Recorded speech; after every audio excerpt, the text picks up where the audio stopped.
Well, all right, y'all. Welcome back to another episode of Dad's Shop.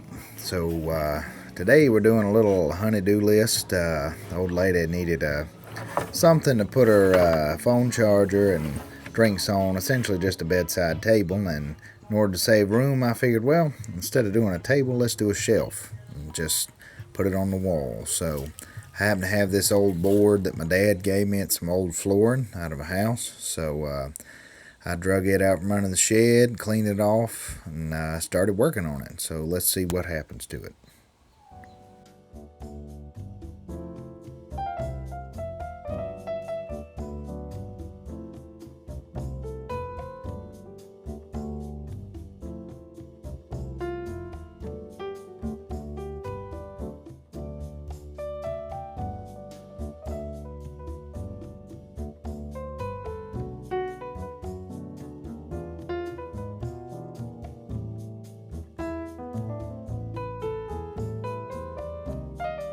Alright guys, just got through with the first layer of sanding, and I just had to take a minute to let y'all look at this grain and this saw blade pattern in the wood, because I don't know about you, but I really appreciate older wood. I enjoy working with it. It's just got a lot of character, and this is one of those characters that I like to bring to. And if you look at this other side, it's even cooler, really.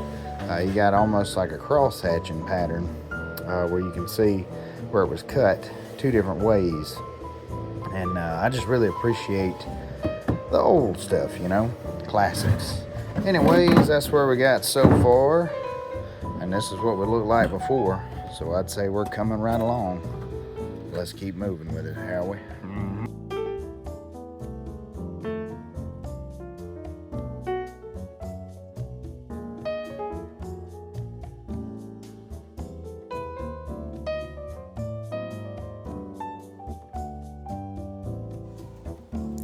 Now, this part in particular was interesting because these saw blade grooves, I didn't want to keep them in there, but they were full of dirt, and I didn't really want to put my stain and polyurethane over a bunch of dirt. Despite the character, you can't have dirt in there. It really affects your sanding. So I spent a little bit of time with a soft wire brush and a toothbrush to kind of get these cleaned out.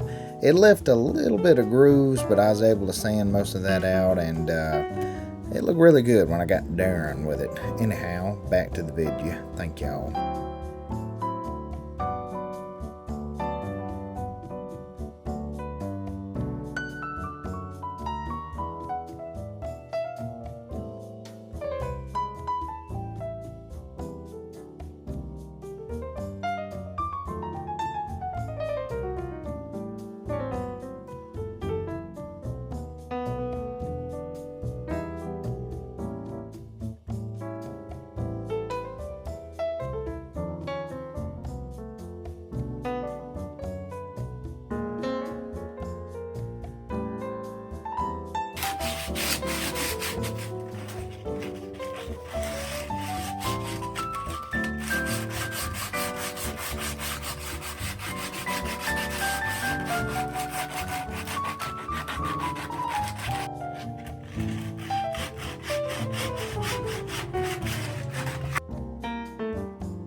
Now, sanding these corners was very important, mostly because you don't want to snag your finger on a splinter.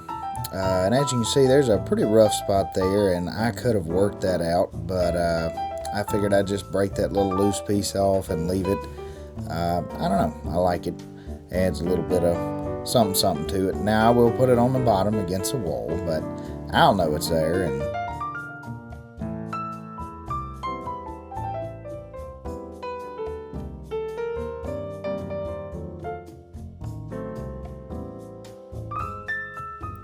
And here, another tedious task. As you can see, I tried a little sample spot there to see what would happen, and what I'm doing here is just filling in all these old cracks from drying out. A little bit of it's wind cracks, but most of it's just from this board just existing for 50 some odd years and getting some minor cracks in it from drying out. And I'm just filling these in with a little bit of Gorilla Wood Glue, which I do enjoy using, not a sponsor.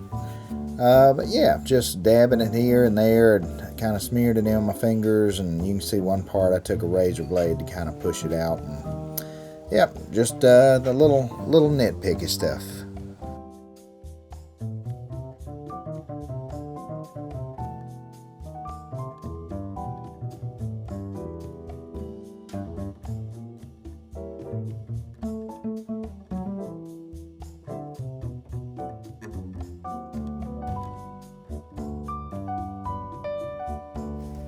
And well, after thising and thating, I got all the cracks that I could see filled in, got everything wiped off, and then set everything up for that glue to dry overnight so I could sand it in the morning.